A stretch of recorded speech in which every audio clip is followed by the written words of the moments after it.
नमस्कार, आप देख रहे हैं सिटी पोस्ट और मैं हूं अभिषेक मिश्रा।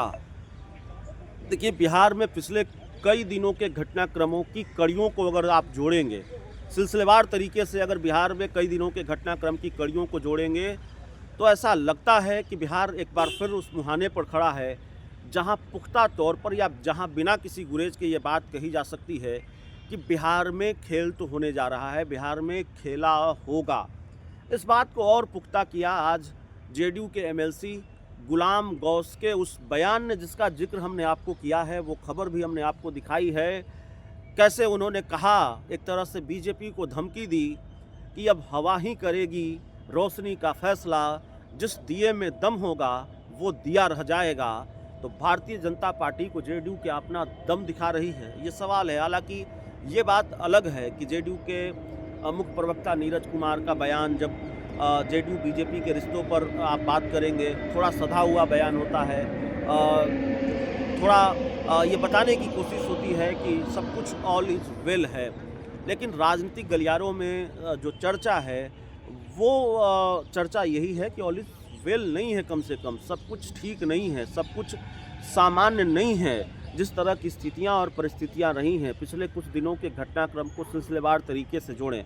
और आपसे ये सवाल है, दर्शकों से ये सवाल है कि क्या राजनीति में इतने संयोग होते हैं? अब संयोगों के सिलसिले को वहाँ से शुरू करते हैं।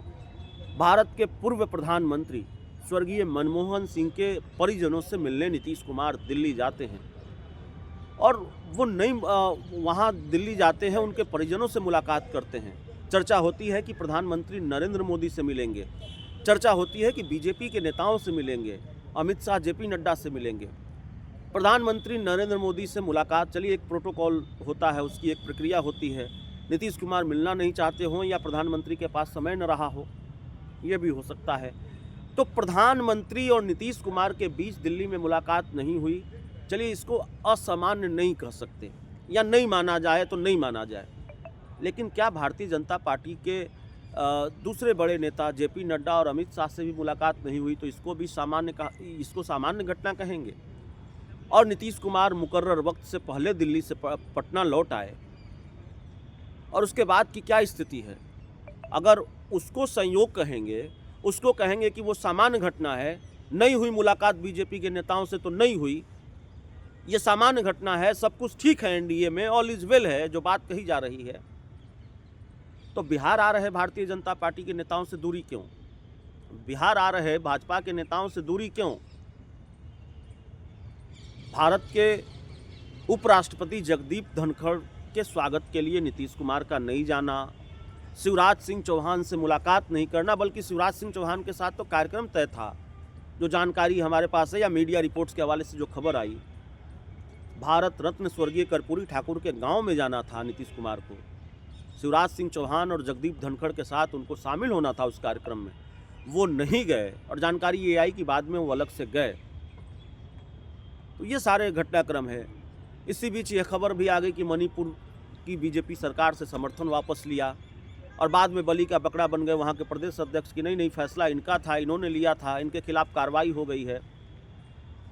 तो ऐसे कई सवाल हैं, ऐसे कई घटनाक्रम हैं। और फिर आज जेडीयू के एमएलसी गुलाम गौस का बयान, क्या जेडीयू ने उनके बयान से किनारा किया है, या गुलाम गौस पर कोई पार्टी ने कार्रवाई कर दी है? इससे पहले भी वक्फ संशोधन अधिनियम बिल को लेकर ये बयान देते रहे हैं।